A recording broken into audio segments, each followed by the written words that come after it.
Awalnya saya nggak tertarik sama sekali sama Ridho, sama kayak bapak-bapak yang baru, ya. Ridho itu apa sih, ya? Saya diperkenalkan pertama kali ya. Saya tuh ketemu Pak Sam tuh hobi camping aja. Nggak sengaja ya. Iya, ketemu ngobrol di gitu, apa, sama-sama Dieng. camping gitu kita. Orang camping itu kan orang yang sehat, ya, orang yang gagah, Iya. nggak kenal sakit gitu. Nah, terus Pak Sam kenal sama karena saya dokter anak, Tanya. nah nanya kan, kenal nggak sama dokter Jamar? Saya bilang itu teman saya. Nah, dia bilang sama Bu Titin. Bu Titin tiba-tiba prospek saya masalah Ridho. Oh, iya, saya iyain aja. Terus dia kirim video terus supaya saya ikut Zoom.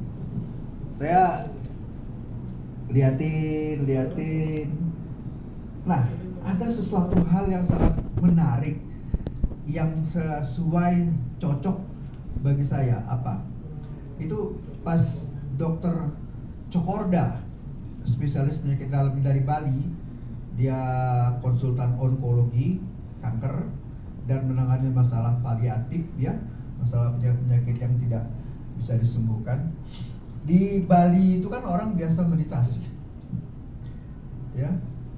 Jadi dia cerita itu ke masalah meditasi.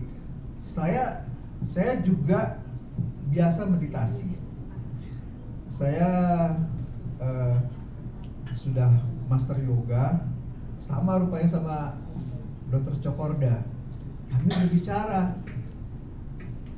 Ternyata kami bermeditasi, kalau bapak-bapak yang Islam, ya, itu sama kayak bapak sholat sebetulnya. Meditasi itu kita menyerahkan diri sepenuhnya kepada Allah, masalah diri kita. Hasilnya karena kita terpancarkan oleh nur ilahi. Sebenarnya sehari-hari kita tuh terpancarkan, hanya kita menutup diri. Nah, kita meditasi itu kita membuka diri untuk menerima nur ilahi. Otomatis itu efeknya seluruh sel-sel di dalam tubuh kita itu akan menjadi normal fungsinya. Fungsinya normal itu maksudnya sebagaimana kita waktu masih bayi, ya, kemudian membesar, makin bertambah, sel-sel itu normalnya, misalnya nih sel kulit, ya, umurnya 21 hari, dia 21 hari kulit itu akan mati, diganti dengan sel baru. Makanya orang di dalam kamar misalnya berbulan-bulan mengurung diri, itu tetap ada dakinya, Pak. Dakinya itu asalnya dari sel-sel kulit yang mati. Itu diganti terus dengan sel-sel yang baru. Ya. Kita cerita sel kulit aja dulu. Nah, kalau dia fungsinya tetap normal terus selama 21 hari diganti, penampakan sel kulit kita itu akan bagus. Tetapi bertambahnya umur, itu pergantiannya mulai manjang. Akibatnya sel-sel di kulit itu banyak yang lebih tua dari anunya. Dari masanya harus diganti, tapi nggak diganti. Akhirnya kelihatan makin berkerut, makin meleot. Ini jadi nambah ini kulit ini, ya, itu jadi penuaan. Maksudnya tidak terjadi proses yang seharusnya, tapi udah tidak semestinya. Sebenarnya sama sel-sel yang lain. Fungsi sel pankreas menghasilkan insulin, fungsi hati menghasilkan enzim segala macam. Itu normalnya. Itu kalau kita sehat, dia berfungsi sesuai dengan, kalau mau kasih Islam, sunnatullah, Pak. Sebagaimana yang sudah ditakdirkan Allah, begitu, ya.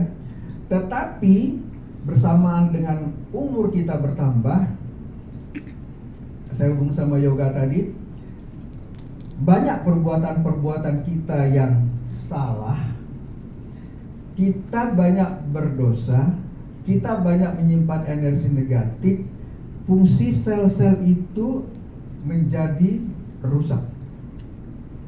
Ya, orang bilang itu penyakit hati, Pak ya. Tapi sebenarnya bukan penyakit hati biasa, tapi sebenarnya itu gara-gara perbuatan-perbuatan kita. Nah, sel-sel yang rusak itu merusak pankreas sehingga insulinnya menjadi rusak, hasilnya menjadi berkurang, merusak sel hati, merusak usus sehingga ususnya menjadi fungsinya tidak sebagai mestinya, akhirnya tidak berfungsi normal lagi. Rupanya pas kita meditasi itu kita memperbaikin signal antar sel. Karena di dalam meditasi kita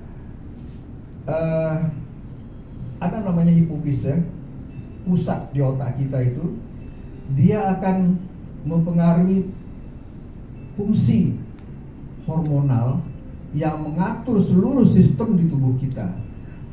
Pada saat meditasi yang dalam, kita memperbaiki itu. Pada saat meditasi yang dalam, kita akan mengeluarkan namanya melatonin, apomorfin, sehingga kita menjadi sangat tenang, sangat bahagia. Pada saat rasa tenang, rasa bahagia, pada saat itulah sel-sel tubuh kita akan berfungsi normal lagi. Rupanya fungsi sel-sel dengan seluruh di dalam tubuh kita itu dipengaruhi oleh sistem pusat yang namanya sel signaling sesuai dengan redox ini, ya, namanya sel signal. Sel itu signal ya, sel signal yang ada molekulnya di sini disebut molekul signaling. Nah, masalah redoxnya itu saya baru tahu sebetulnya. Selnya itu dihasilkan di mitokondria yang menghasilkan ATP, energi, dan satu lagi menghasilkan sinyal. Rupanya redox ini sama persis dengan kondisi saat meditasi.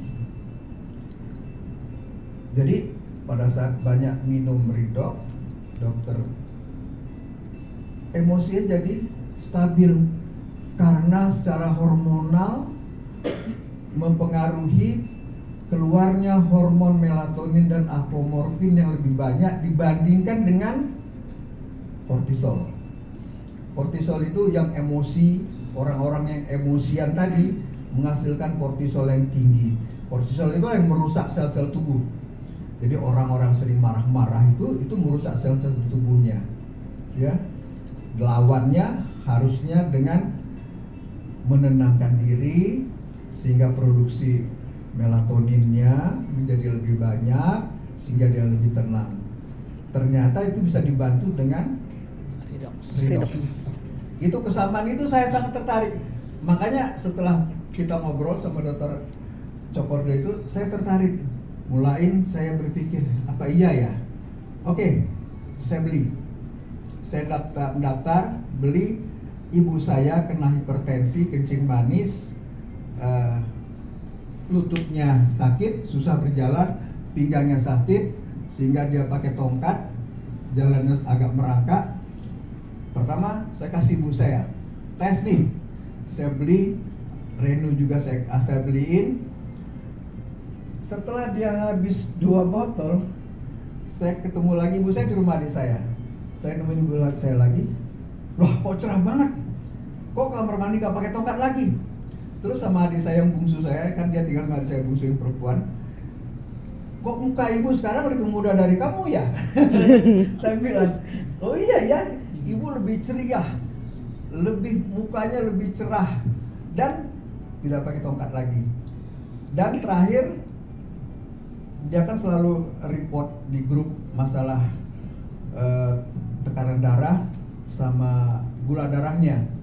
Gula darahnya bagus terus saya bilang, kasih tahu sama dokter yang merawatnya, kayaknya insulinnya suruh turunin deh.